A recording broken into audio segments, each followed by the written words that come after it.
안녕하세요. 목요일 비탄성에 오신 여러분들을 환영합니다. 제 기도를 이 시간에 시작하도록 하겠습니다.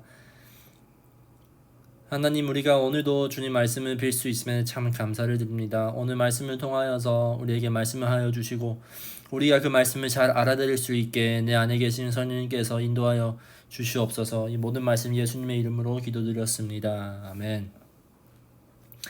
오늘은 우리가 사사기 13장 15절부터 23절의 말씀을 함께 보도록 하겠습니다. 하나님의 천사가 마노아와 그의 아내가 가질 아이가 지켜야 할 규칙대에서 우리가 이전 말씀에서 이야기하는 것을 보았습니다. 그리고 또한 마노아 아내가 지켜야 할 규칙도 동시에 같이 알려주었는데요. 그러자마자 마노아는 주님의 천사에게 염소 한 마리를 잡아 대접하고 싶어서 잠깐 기다리라고 하는데요. 천사는 이렇게 반응을 했습니다. 15절부터 읽겠습니다. 그러자 마노아가 주님의 천사에게 새끼 염소를 한 마리 잡아 대접할 터이니 잠시 기다려 달라고 하였다. 그러나 주님의 천사는 마노아에게 기다리라면 기다릴 수 있으나 음식은 먹지 않겠다고 하면서 마노아가 번제를 준비한다면 그것은 마땅히 주님께 드려야 할 것이라고 말하였다. 마노아는 그가 주님의 천사라는 것을 전혀 알지 못하였다.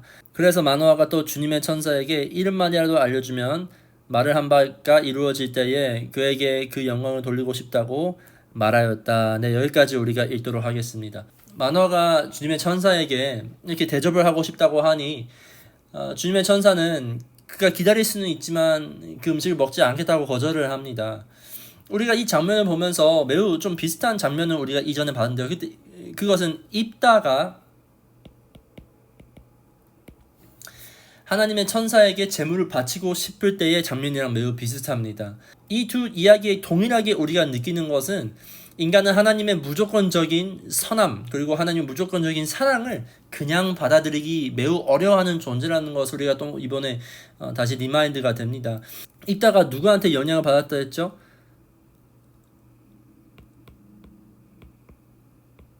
이방 종교 문화에서 많은 영향을 받았다고 했어요. 이건 입다뿐만 아니라 그 당시에 있는 모든 사람들이 아마도 이것에 영향을 받는 요소가 되지 않을까 우리는 생각할 수 있어요. 그래서 그들의 생각은 내가 무언가를 해야 신이 자기의 소원을 들어줄 거라는 이방 종교의 요소가 분명히 있을 수 있다라는 생각을 우리가 할 수 있습니다. 그렇게 천사는 거절하니 마노아는 이름만이라도 알려주면 그가 나중에 이런 일들이 일어났을 때에 그에게 영광을 돌리고 싶다고 이야기를 했는데요. 그때 18절에서 천사가 이렇게 대답합니다.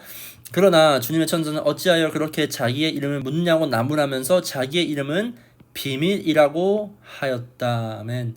여기서 나오는 천사의 이름 이 비밀은 다른 번역으로 보면 기묘자라고 나오는데요.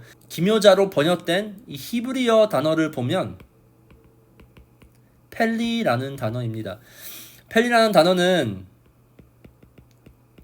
아름다움, 또 알지 못하는, 이해를 할 수 없는 이라는 단어로 표현이 되는데요. 그 뜻은 쉽게 이야기를 하자면 천사가 마노아의 요청을 거절하는 이유는 단순히 인간이 이해하기에는 너무 특별해서 내 이름은 비밀이야 라고 말을 하는 것과 같다는 것이에요. 그러자 마노아는 천사의 말을 듣고 염소 새끼를 바위 위에 놓고 하나님께, 천사가 아니라 하나님께 제사를 드립니다. 그렇게 되니 참 신기한 일이 일어나는데요. 19절부터 우리가 나머지 23절을 쭉 읽도록 하겠습니다. 마노아는 새끼 염소 한 마리와 곡식 예물을 가져다가 바위 위에서 주님께 드렸다. 주님께서는 마노아와 그의 아내가 보고 있는 데에서 신기한 일을 일으키셨다. 제단에서 불길이 하늘로 치솟자 주님의 천사가 제단의 불길을 타고 하늘로 올라갔다. 마노아와 그의 아내는 이것을 보고 얼굴을 땅에 대고 엎드렸다. 주님의 천사가 마노아와 그의 아내에게 다시 나타나지 않자 그제야 마노아는 비로소 그가 주님의 천사인 줄을 알았다. 마노아는 아내에게 말을 하였다. 우리가 하나님 보았으니 우리는 틀림없이 죽을 것이오. 그러자 그의 아내가 그에게 말하였다. 만일 주님께서 우리를 죽이려고 하셨다면 우리의 손에서 번제물과 곡식 예물을 받지 않으셨을 것이며 또 우리에게 이런 모든 일들을 보이거나 이런 말씀을 하시지도 않으셨을 것입니다. 아멘.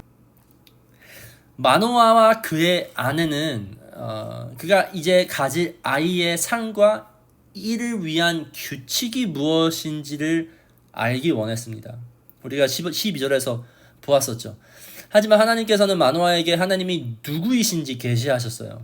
이 기묘자라는 천사, 즉 너무 놀라워 인간이 온전히 파악할 수 없는 영광부터 시작해서 불꽃이 제단에서부터 하늘로 올라가는, 그리고 동시에 이렇게 불이 있습니다.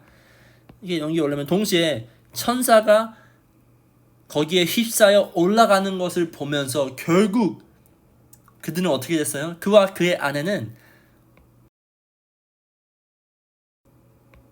얼굴을 땅에 대고 엎드려 하나님을 보았다고 이야기를 합니다. 이 부분은 그들이 하나님께 그들이 가질 아기를 어떻게 키워야 하는지에 대한 규칙을 알기 원하러 천사를 찾았습니다. 하지만 막상 천사를 찾으니 그들에게 받았던 것은 물론 그런 규칙과 그런 룰도 있었지만 더 중요했던 것, 그리고 더 위대했던 것은 그들은 하나님의 영광을 보았다는 사실이에요. 하나님께서 그들에게, 그리고 지금 오늘날 나에게 가까이 하시고 나에게 이렇게 친히 찾아오시는 이유, 바로 예수 그리스도로 인하여 우리에게 친히 찾아오시는 이유, 그리고 우리를 가까이 하시는 이유는 우리를 심판하시고 멸하기 위해서가 아니라 이로써 하나님의 선하심과 하나님의 영광을 보여주시기 위한 것이라는 사실을 우리가 오늘 꼭 기억해야 돼요. 우리가 오늘 말씀을 통하여서 이 알지 못하는 하나님의 영광, 비밀처럼 우리가 이해할 수 없는 하나님의 영광을 마노아의 아내가 제단의 불길로 타고 하늘에 올라가는 천사를 목격했듯이 우리도 예수 그리스도가 나를 어떻게 사랑하셨고 또한 그 사랑을 증명하기 위해서 십자가에 매달려 하늘로 올라갔던 그 영광을 우리가 발견하며 살아가는 하루가 되길 간절히 소망합니다. 제가 기도하겠습니다. 하나님 감사합니다.